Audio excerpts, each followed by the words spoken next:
Okay, alright. Update tayo sa Hotdin for today, guys. Ito na naman tayo, guys, ha.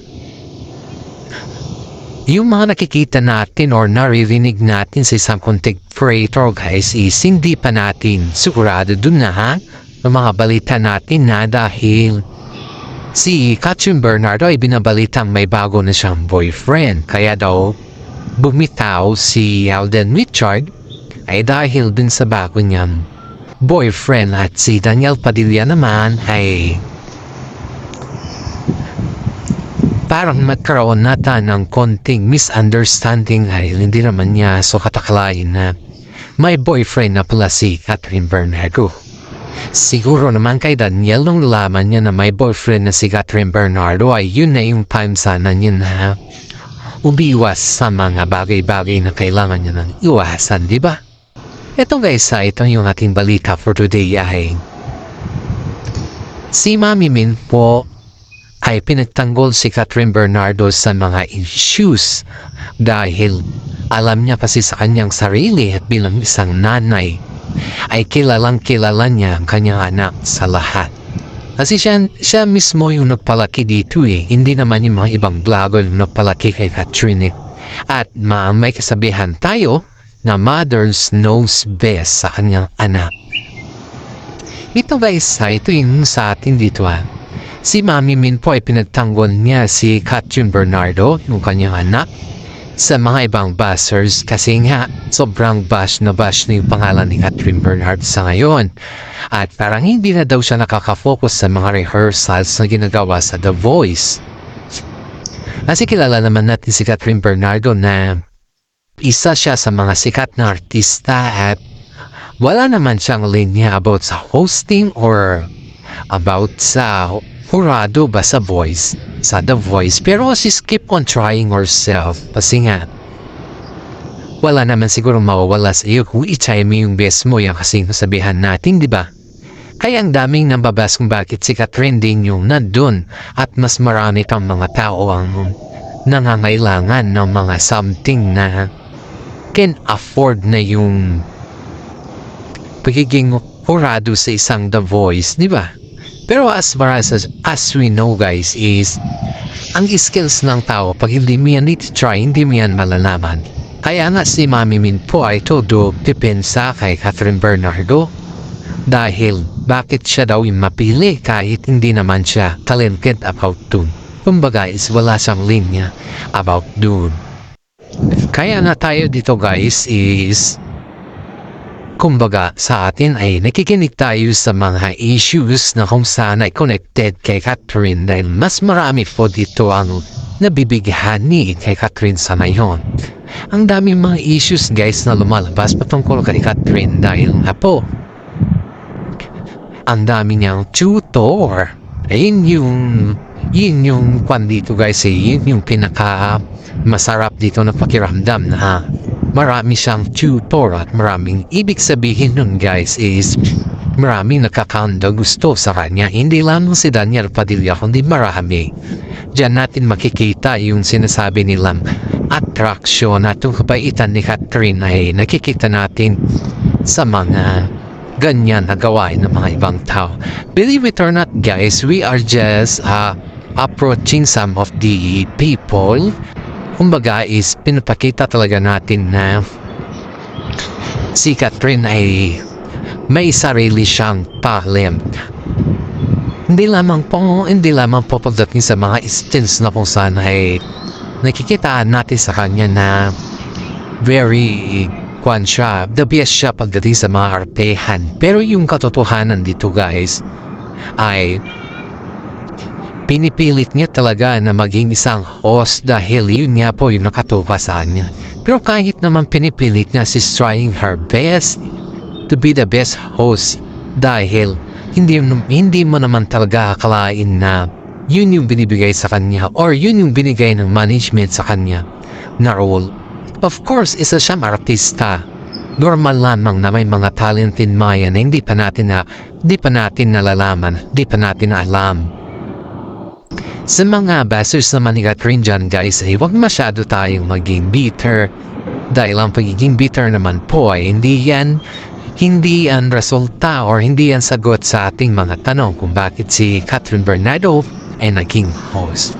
Sana nga magpasalamat naman tayo sa kanya dahil kahit papaano guys, pinagkita pa rin niya ang kanyang talento sa atin kahit wala siyang skills na gano'n.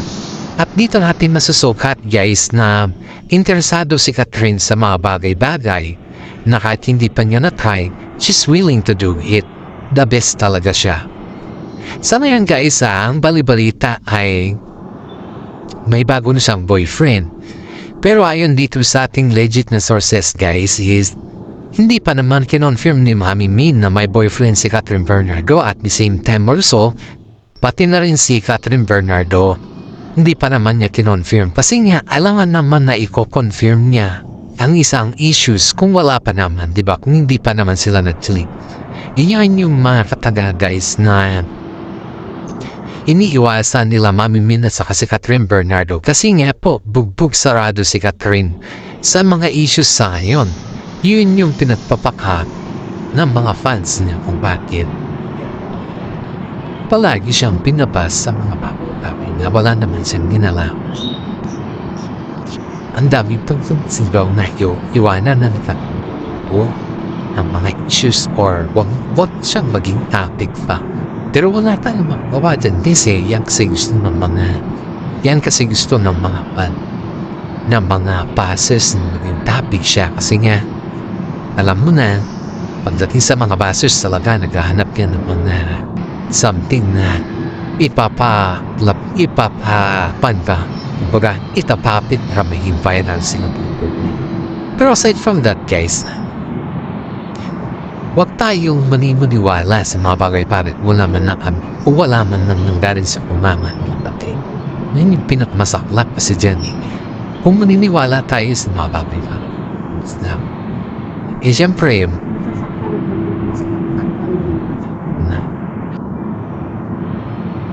kung sino yung mga taong pinagtitismisan, siyempre masasaktan sila. Yung feelings ba na hindi mo kayang i-control. Kasi ramdam pa si Catherine Bernardo ngayon na she's alone. Ingat ito naman si Daniel Padilla guys ay sumisekreto na naman siya. Kasi diba ang issue kasi dito guys is yung nakipag-ayos siya, tama, nakipag-ayos naman siya. The way na yung gusto ni Mami Min na pamaraan kung makipag-ayos siya na ibang normal na tao na hindi i-tryan naman. Kagaya namang ginagawa niya na yung pasigway pa para makuha yung atensyon ni Catherine. Yung gusto kasi ni Mami Min is makipag-ayos si Daniel na professional siya. At yun naman ay ginawa naman ni Daniel para sa tanunay maging maayos sila nila. Pero speaking for Daniel Padilla guys is ang dami niyang cryptic post sa kanyang post na sabi niya na yung minahal mo na tao binigyan mo ng halaga naging loyal, tapat ngayon iba na ang gusto. Parang ganun ba? Parang si Catherine pa ang sinisisi niya na nagmahal daw siya ng kapat at si Catherine pa yung sinisisi. The real is for here guys is bakit mo sisisi kay Catherine yung mga bagay-bagay na ikaw naman yung may kasalanan, diba napakasakit kay Catherine yun. Hindi kasi nila akalain guys na gano'n yung magiging impact kay Catherine Bernardo yung mga issues na pinagdadaanan niya sa na kung saan ay talagang sumisemplang talaga. Tama si Daniel dumagdag pa sa problema ni Catherine. Ayun nga dito kay Alden Richard guys ay sabi niya na handa daw siya magpaubaya kung kinakailangan at kung doon daw masaya si Catherine handa daw siya magpaubaya. Para daw sa ganun ay handa siya magpaubaya at handa din siya maghintay kay Catherine kung kailan na ready na siya. Kasi ayaw niya kasi na makaroon ng mga kumbaga is may feelings pa si Catherine sa kanyang mga ex. Tapos parang sa pilitan ba? Yun yung ayaw ni Alden Richard na mangyari. Gusto niya yung kay Catherine lang yung okay ng lahat at saka wala ng aberya ba, yung ready na talaga si Catherine Bernardo. Ayon din dito kay Mami Mindy na sobrang botong-boto si Mami Min kay Alden Richard kasi nakikita niya kasi yung kapangyarihan ni Alden Richard na mabait, gentleman at maunawain. Higit sa lahat, hindi siya tismoso. Hindi din siya, kumbaga parang wala sa kanya yung makagawa ng kasalanan pagdating sa relasyon. Yun yung pinakamaganda dito guys.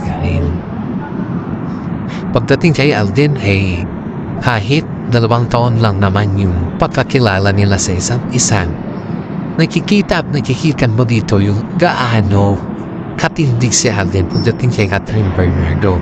Kaya proud na proud niya po si Mami Min kay Alden Richard kaya sa nakatanihan yung ganyan. Ang dami pa pong nagsasabi dito na spotted daw sila Catherine Bernardo at si Alden Richard na kumakain sa gilid ng restaurant. Mas pinili daw nilang dun kumain sa gilid ng restaurant kaysa sa nakikita ng tao dahil ayaw daw nila magkaroon ng mga issues na naman na yung bang nagpaubaya na siya tapos biglang may spotted sa restaurant na nakikita.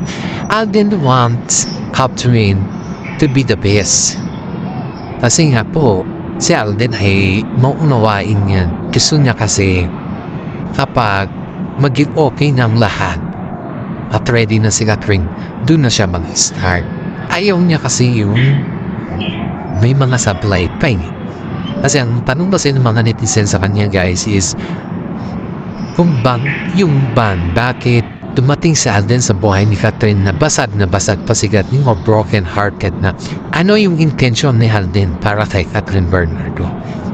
Bakit dumating siya na ganun pa yung position ni Catherine at wala pong pinagpa? Mga questions kasi ng mga fans na hindi din nasasagot ni Alden kasi nga ayon din dito sa ating mga legit na sources of sa mga puting ahas natin guys ay ang mga management po ay hindi daw kailangan sagutin ni Alden yung mga tanong na tanong dahil karapatan naman daw ni Alden na hindi sumagot sa mga ang gusto lang nila is yung mapaganda yung loob ni Catherine. Dahil Catherine naman ay ang daming issues na binabato sa kanya na hindi naman niya alam kung saan naman pupulutin ang mga sagot sa mga issues na yun. Kahit wala naman siyang kinalaman. Lalong-lalo na nung spotted sila guys na din sa restaurant. And sabi nga sa kanila is nabalikan na sila. Nabalikan na daw sila Alden sa Catherine. Ang sabi ba naman ng mga ibang fans na nag-comment sa akin ay fake news daw tayo dun sa balikan factor. You know guys wala tayong fake news dito. Kasi nga spotted sila at saka wala naman talagang intimate na nangyayari o kumbaga wala namang aminan na nangyayari. Sa mga question ng kasi ng Captain guys, hindi naman natin nakalain na kung ano man yung magiging question nila ay yun ay scripted sa mga management, gawa din ng mga management nila. Kaya tayo dito ano yung nakikita natin, syempre ina-update ko kayo para naman makaroon tayo ng mga updates. Hindi yung gumagawa tayo ng mga fake news dito kasi mahirap yan guys. Mahirap pagbitangan ng mga kagaya ko na vlogger na sabihin na fake news na. Hindi naman ganun. Pero ang mga updates natin guys is natural ito. Dahil mismo mga kaibigan nila sa showbiz ang nagsasabi din. Ito pa yung pinaka-masarap sa pakiramdam dito guys na kahit nagpaubayan na si Alden, diba? Nandyan pa rin si Alden sa tabi ni Catherine. Off and on cam siya. Yun yung pinaka-masarap dito dahil hindi pa rin niya iniiwan si Catherine sa ere at handa pa rin siya maghintay. Sa mga iba kaya yan guys napahanga nga ni Alden si Mami Minnie dahil sa kanyang katanian na handa siyang kumbaga handa si Alden na maghintay kay Catherine at kitang-kita mo naman kung gaano kadami yung mga bashers ni Catherine sa ngayon gawa ng mga tismis na hindi natin maintindihan. Tingnan mo naman yung ano yung magiging pop or something na gano'n dahil lahat naman na mga ito guys kay si Catherine lang ang pwede makasagot. Pero to think guys may nararamdaman din si Catherine Bernardo kay Alden. Yun yung observation natin. Pero yung pagsabi sa publiko na may nararamdaman siya ay tinatrap po siya ng mga management nila. Kasi nga ayaw nila mailantad sa publiko na si Catherine Bernardo ay nahuhulog na din kay Alden dahil may mga shows pa silang gagawin. At saka papunod pa na yun guys habang maghihintay daw sila sa mga epekto o resulta ng kanilang shows ay napapahinga muna sila ni Alden. Pero after that guys, may mga bago na naman silang movie na ipapalabasan. Under pa rin yan kay Cathy Garcia. Guys, sino po yung director ng Hello Love Again ay yun pa rin yung director ng movie na gagawin nila sa ngayon. Kaya nga po pinipilit na ipapaunay si Daniel Padilla di kay Catherine kasi tinitingnan daw nila kung saan pa rin yung chemistry ng Katniel. Kung wala na bang chemistry or ano ba nangyari or okay na bang lahat. Parang ganun kasi mga tema ng mga nasa showbiz guys. Pero itong si Mami Min guys ay todo depende sa kila Catherine Bernardo at saka si Alden Richard kasi nakilala niya kasi si Alden Richard mabait kay Catherine. Believe it or not, mas nabusuhan ni Mami Min si Alden Richard compared kay Daniel Padilla. Halos nga sa Bernardo family guys ay galit kay Daniel Padilla. Yan po yung ngayon dito sa ating legit sources galit dahil sa mga ginagawa kasi ni Daniel Padilla noon kay Catherine na ang daming niya na pa nang nagawa is na maliban kay Andrea, maliban sa yung actress pero tiniis pa rin yun ni Catherine ganun siya katindi guys na ganun siya katindi na yung palagi iniunawa si Daniel na wala man lang pasabi kila Mami Min at saka sa kanyang pamilya. Kumbaga is tinitiis niya yung ugali ni Daniel. Ang alam din nila Mami Min is okay sila ni Daniel dahil si Catherine is hindi siya nag-open kay Mami Min. Start lang naman nag-open si Mami Min nung na-break na sila ni Daniel at yung bang sobrang sakit na yun na yung start na ng mami si Catherine kay Mami Min. Yung hindi niya na kaya, kailangan niya na yung help, tulong na nanggaling sa kanyang pamilya. Yun yung nakakaipansahin guys na kay Catherine Bernardo dahil iniisip niya talaga na sa lahat ng mga bagay is kaya pa niyang protektahan si DJ. Pero yung pagprotekta niyang ganun guys is napunta pala sa wala. Yung mga effort niyang ganun is napunta rin sa wala dahil inulit-ulit pa rin ni Daniel Padilla yung kanyang gawain. Hanggang sa nauntog na si Catherine guys. Sa dami ng ginawa ni Daniel Padilla, ni isa walang sinagwit si Catherine, ni isa wala siyang binanggit sa kanyang mga interviews at ni isa hindi niya sinirahan si Daniel Padilla. Dan nahimik si Catherine guys, tinis niya lahat kung ano yung mga sakit, gaano kasakit, or yung mga things na kailangan niya na ng tulong ng ibang tao ay still pa rin na naging silent siya. Kaya na yung pagdarusa ni Catherine noon guys ay pinuna ni Alden at iyon kaya nagustuhan siya ni Mami Min dahil dyan. Kumbaga is bumalik yung pangangatawan ni Catherine, bumalik yung blooming niya at bumalik din yung saya sa kanyang mukha. Halos lahat ng mga bagay-bagay na yan guys is pinagsasalamat ni Mami Min kay Alden Richard dahil dumating siya sa buhay ni Catherine Bernardo na sobrang depressed at sobrang lungkot. Kaya nga itong proud na proud si Mami Min dahil nandyan sa Alden lagi kay Catherine. Hindi man lang niya binitawan o iniwan sa hilig.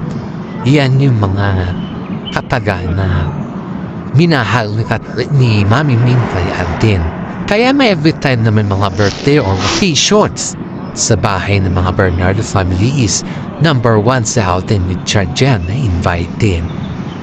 Sa mga hindi nyo nakikita na picture ni Alden Richard sa off-cam ay yun po ay ayaw ni Alden Richard na makuhaan dyan ng mga videos or pictures sa mga okasyon sa bahay ng mga Bernardo family kasi nga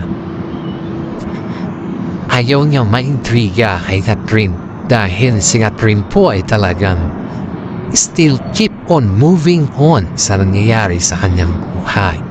Kaya dito natin mapagtanto guys na yung kabutihan din ni Alden Richard kay Catherine ay hindi lamang basta-basta.